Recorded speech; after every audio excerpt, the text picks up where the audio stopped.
Hey everybody, welcome back to another video. Hope you guys been enjoying the content on the channel as of late. We are back with another topic video. Hope you guys enjoyed the little small ones that I put together, the little bite-sized ones during Thanksgiving break. I might do more of those in the future if the topics are if the topics lend themselves to that sort of thing. I only do that purely for stuff that I can sum up in like a minute or two.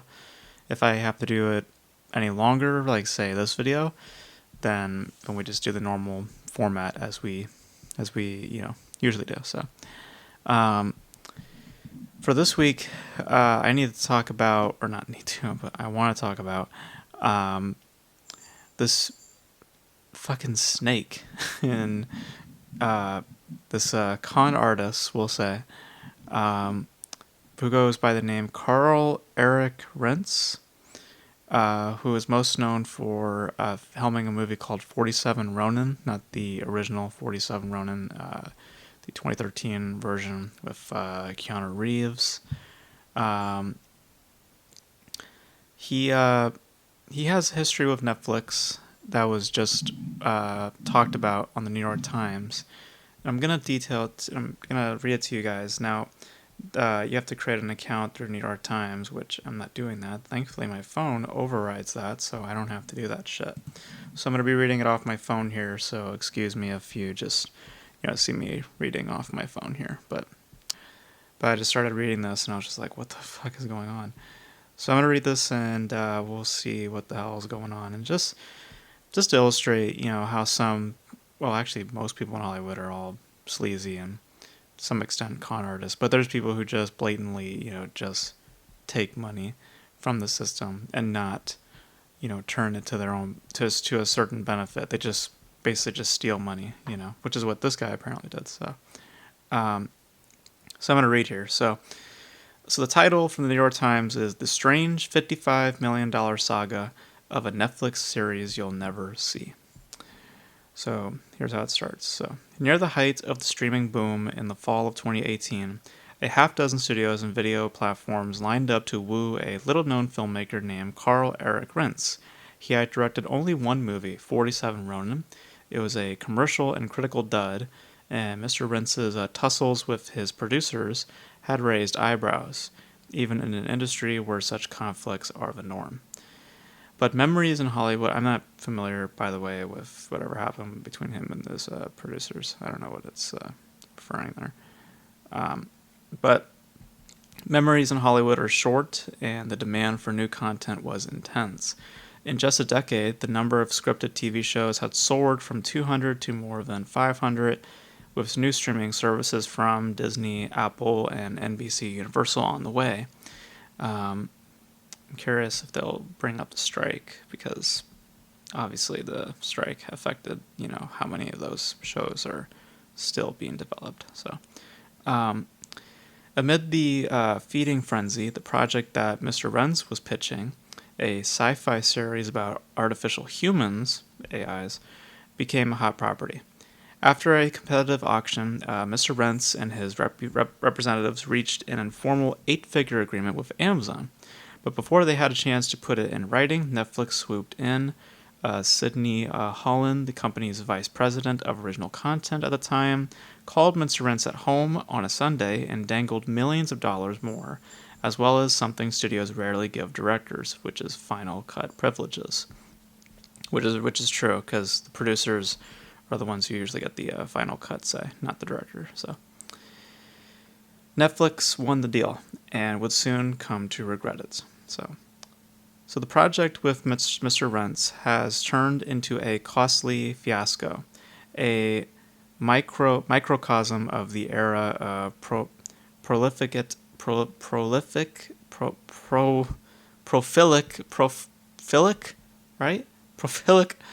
spending that Hollywood studios now are scrambling to end. Netflix burned more than $55 million on, I don't know if I said that word correctly,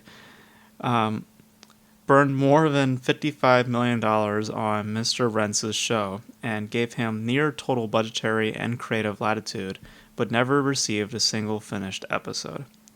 Soon after he signed the contract, Mr. Rentz's behavior grew erratic. According to members of the show's cast and crew, texts and emails reviewed by the New York Times, and court filings in a divorce case brought by his wife. He claimed to have discovered, I can't say the word because YouTube gets uncomfortable with that word, discovered the pandemic's secret transmission mechanism, which I don't know what the fuck that is, and to be able to predict lightning strikes. Okay. He gambled a large chunk of the money from Netflix on the stock market and cryptocurrency. He spent millions of dollars on a fleet of Rolls-Royce, furniture, and designer clothing. Mr. Rentz and Netflix are now locked in a confidential arbitration proceeding initiated by Mr. Rentz, who claims the company breached their contract and owes him at least $14 million in damages after he spent a bunch of that money on bullshit and gambled it. So, Netflix has denied owing Mr. Rentz anything and has called his demands a shakedown. Obviously, it's not uncommon for Hollywood productions to run into trouble, but a debacle of this magnitude is rare, and it has surfaced at an inopportune moment, with Hollywood under pressure from investors to cut back on lavish spending and to focus on making profits rather than adding streaming subscribers at any cost, which I think is a better move.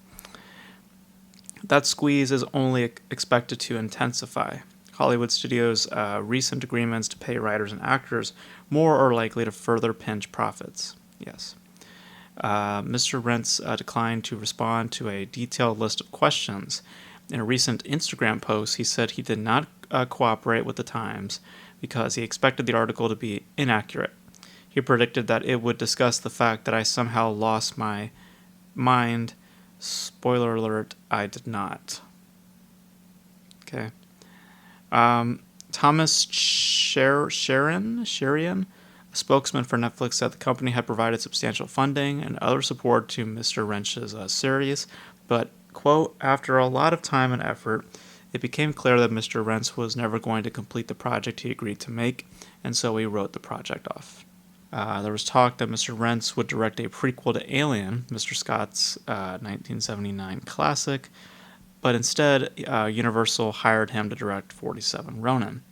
The project encountered difficulties, though. Mr. Rentz clashed with Scott Stuber, one of the producers, and at one point was removed from the editing room, according to a person familiar with what happened. When the film was released on Christmas Day in 2013, it bombed, and Universal had to write off a large portion of its $175 million budget. He and his wife, meanwhile, began working on a passion project, which was a sci-fi TV series about a genius who invents a human-like species called the Organic Intelligent. The OI are deployed to trouble spots around the globe to provide humanitarian aid, but humans eventually discover their true nature and turn against them. Mr. Rentz called the show White Horse, a reference to the first horsemen of the apocalypse. At first, Mr. Rentz financed the production with his own money and hired mostly European actors and crew members, which reduced cost and avoided Hollywood union rules. So, okay. The early shoots followed punishing schedules. During a shoot in Kenya, Mr. Rentz insisted on filming for 24 hours straight.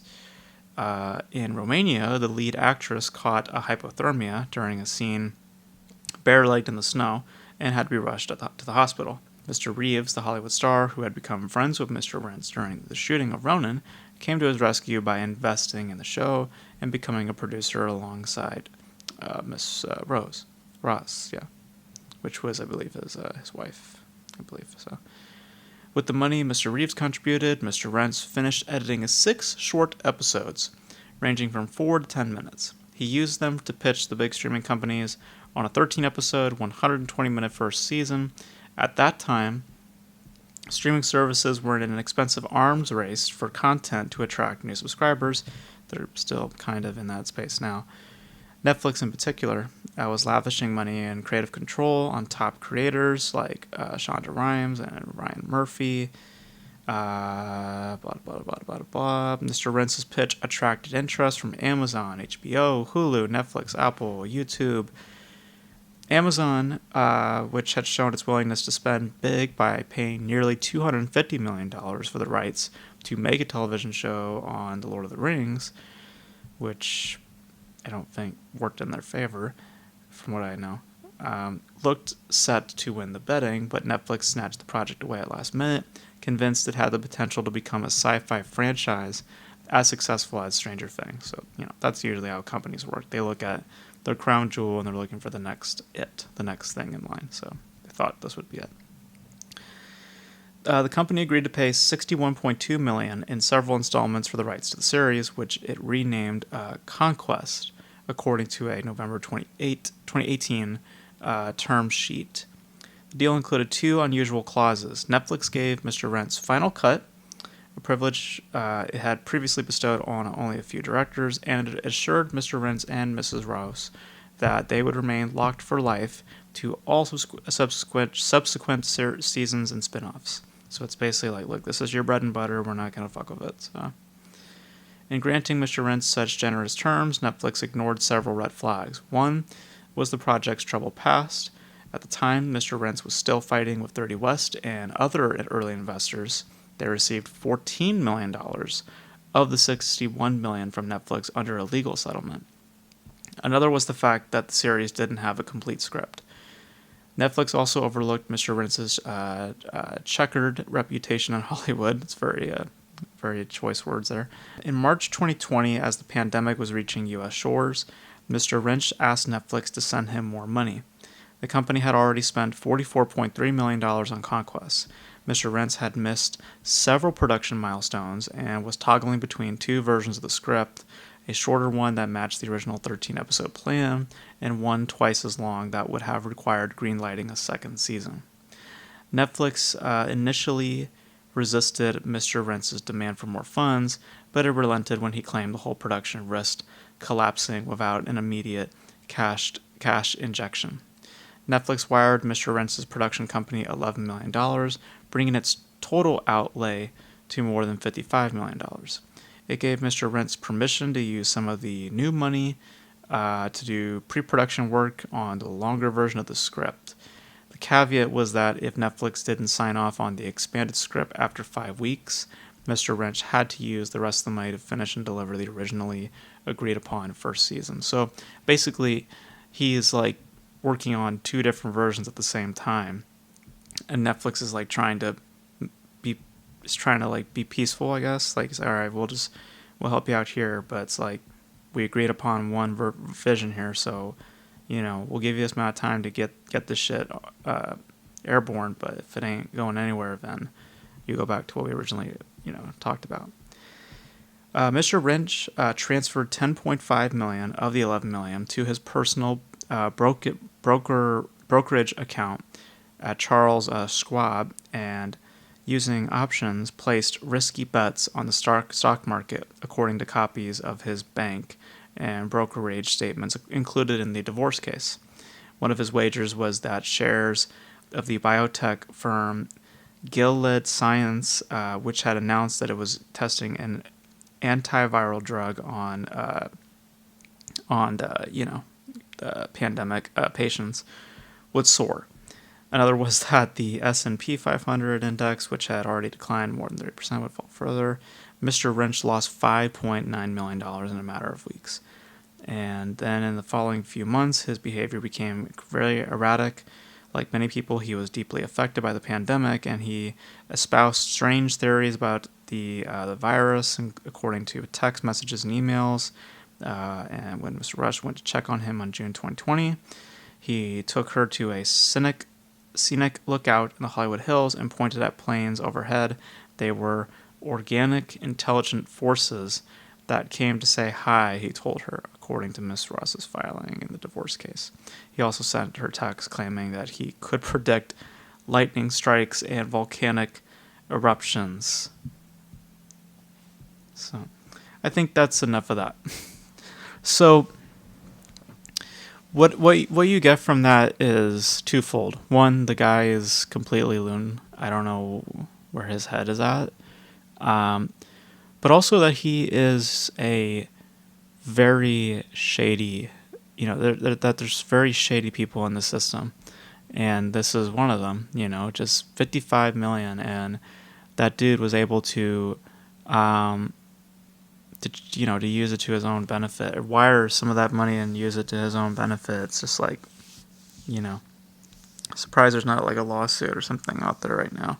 Apparently there's a proceeding that's happening right now, but yeah, dude, I mean, this just shows you just the kind of scum that's in the system. I mean, everybody in the system is pretty scummy, but some people like him benefit, choose to use the system and manipulate the system, where others are just coming into the system wanting to make profit. He's one of these just evil, gross motherfuckers who just want to just get money for his own personal stuff, and making stupid bets and gambling and shit. It's like, dude, come on. You're working with a big place like Netflix. And Netflix, from what I've heard, is like the nicest place in terms of streaming services. They let you have a lot of freedoms, a lot of creative control. So I don't think we'll be seeing that series anytime soon. So, but I just wanted to read that because it was just like, I just read the first few paragraphs and I was like, wow, that's crazy, because you'd expect that to happen sometimes, but just to see it now on Front Street and reading about it, it's like, wow, So yeah, fuck that guy. I mean, he's so delusional. So he thinks he's like Jesus or something. Is that what it is? Like, are you like Emperor Palpatine? Like, what do you? I don't know what the fuck he's talking about. He said lightning strikes and stuff like that. Oh, he said predicting lightning strikes. He didn't say he could shoot out lightning strikes. I need to eat, guys. Oh my god. I don't know where that idea came from, but I'm starting to get a little loon. But yeah. Yeah, it's ridiculous, and hopefully he gets perhaps locked up. And hopefully more people like this get removed from the system, because, those are the kind of people that don't deserve to be in Hollywood. Those kinds of people don't deserve to be in business in general. So yeah, he sounds pretty weird, very weird, and very very very shady. So yeah, so I just wanted to talk about that. I just found that very interesting. Do you guys know your thoughts on that whole debacle? And if you guys just read more about it, just let me know what the outcome of that is. But yeah, man, that's crazy. So let me know your thoughts in the comment section below. And that's gonna be it for me, guys. Thank you guys for tuning in. And until then, I will catch you guys in the next video. Bye.